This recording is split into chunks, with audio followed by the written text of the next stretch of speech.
But Agamemnon, son of Atreus, the mighty lord and warrior, stood up, aggrieved, his black heart full of furious rage.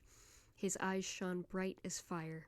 He scowled at Calchas and said to him, "You, prophet of disaster, your words have never done me any good. You always love foretelling pain and trouble, but you have never mentioned or fulfilled one single good thing. Now you tell the Greeks more tales about the wishes of the gods. You claim the archer laid this pain on us because I did not want to take the ransom. I want the girl Creusis in my home. I like her more than my own Clytemnestra, my wife. You see, she is no worse than her in figure, height, intelligence, or skill. But I am still prepared to give her back.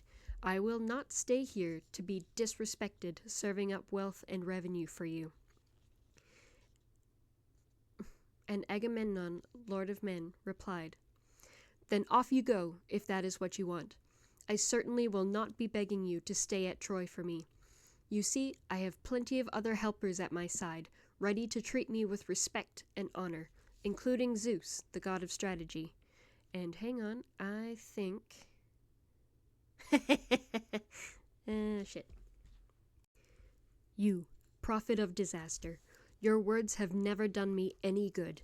You always love foretelling pain and trouble, but you have never mentioned or fulfilled one single good thing.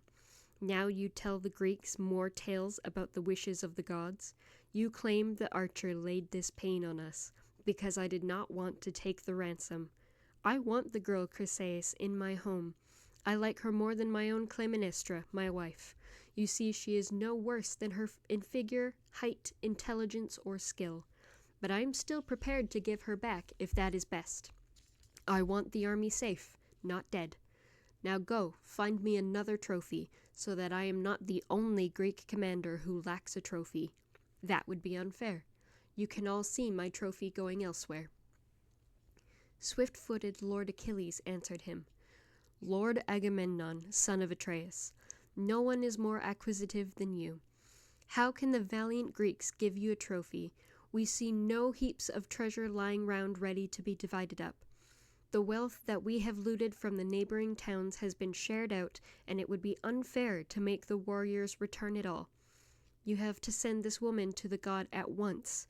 One day we Greeks will pay you back with treasure worth 3 times as much, or 4, if ever Zeus grants us the chance to take the high-walled town of Troy." Lord Agamemnon answered and said to him, "Godlike Achilles, however brave and skillful you may be, stop playing tricks, and do not try to rob me. You will not make me do as you propose, and you will never get ahead of me. You obviously want to keep your trophy and leave me sitting here with none at all. Are you commanding me to give her back? Fine, if the Greeks provide another trophy to satisfy my heart and make it fair. But if they do not give one, I shall come and seize a trophy for myself. Your trophy, or that of Ajax or Odysseus. The man I visit will be furious. We will discuss all this another time. But come now, let us drag the black ship down and launch it on the bright salt sea and gather a crew of rowers and then stow aboard at the Hecatomb and beautiful Chryseis. One council member needs to go and lead them. Perhaps godlike Odysseus or Ajax or Indominus, or you, Achilles, the wildest, most aggressive man alive. This leader must appease the god of distance by making proper sacrifice to him." Swift-footed Achilles scowled and said, "Incredible. You dress in shame. You are obsessed with getting profits for yourself. Which of the Greeks would willingly agree to make a trip because you told them to, or fight against an enemy for you? I did not come to Troy because I wanted to fight against the warriors of Troy. They never did me any harm at all. They never raided cows for me, nor horses, nor blighted fertile fields that feed the men of Phthia, far away across so many shadowy hills, reverberating seas.